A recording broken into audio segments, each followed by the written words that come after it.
If you are watching this video, there is a high probability that you might belong to this class or this class.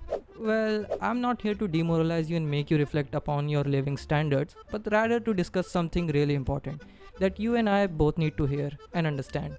As from the title, you might have already guessed what we are going to discuss in this video, and if you clicked on this video, then you might be curious to know how. Well, that is what we are going to do now. I would suggest you to watch this video till the end to know everything that you need to know.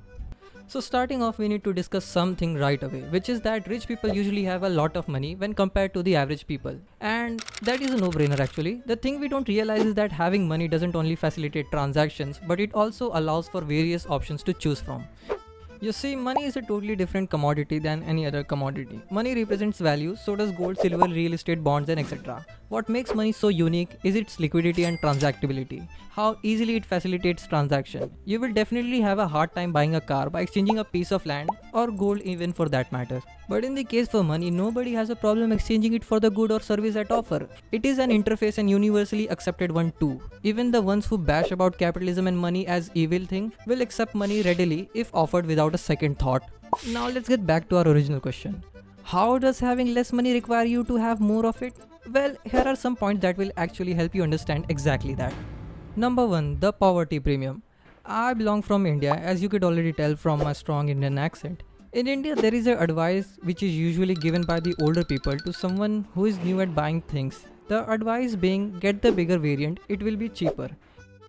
Honestly, when I was a kid, I wouldn't understand as to why they say that. Clearly the bigger variant of a product will be proportionally expensive. Can't these older people do basic math on it? But essentially what they were trying to say is, buying a bigger variant of a product has lesser cost per unit than the smaller variant, which is true for certain products. And you might be wondering, why is this information relevant here? The thing is, people from the middle class have a frugal mindset of minimizing expenditure and maximizing savings. Well, this could be achieved by two ways. First, not spending on unnecessary things to begin with, and second, buying things that they do actually need, but buying only enough that makes the requirement meet and not the bigger quantity which would provide better value per unit. If this happens to be the case, then the cost will eventually do add up and you will find yourself spending more in the long run, in a way paying up the poverty premium. Well, the case for poverty premium is not just limited to buying groceries and other stuff, but to other aspects of spending as well. The example of our product seemed to be the most fit for this example, so I considered it here. Point number 2. Time availability. Most of the lower class people and even middle class people live on paycheck to paycheck basis, working a job or two to make their ends meet. There is nothing wrong with it. Working hard for livelihood is a thing to be proud of.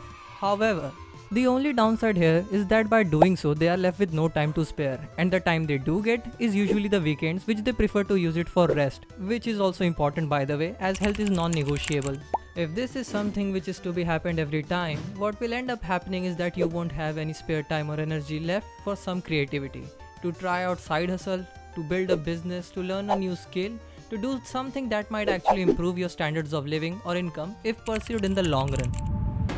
Point number 3. Health is a luxury. Now I won't say that there is a monthly mandate for premium subscription to life, and if you don't have it then you will have to watch the world in 480p. No.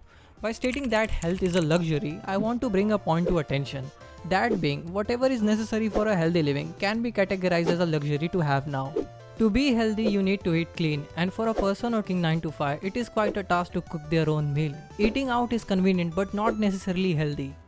Add to that, you have to sit in the workplace for 8 hours, and at this point everyone knows that sitting for an extended period of time has long-term harmful effects on the body. Although you could compensate to some extent for these damages by going to the gym, but having a subscription to the gym isn't enough. You need to show up there and work out, and it goes back to the same problem again. Most of the people working don't have enough time or energy to go to the gym every day and be consistent. On top of all this, God forbid if something wrong happens. But if it were to happen, then the medical bill will definitely drain all the savings one might have. It is clear at this point that health is a luxury in the day and age we live in. Point number 4. Barrier to financial services. The one evident thing about being in the game of money making is that you tend to make more money when you already have more money. The average person can avail basic banking services with some credit benefits, along with some investment options such as stocks, bonds, mutual funds and etc. Well, if you have more money, you simply don't get totally different financial services and investment options either.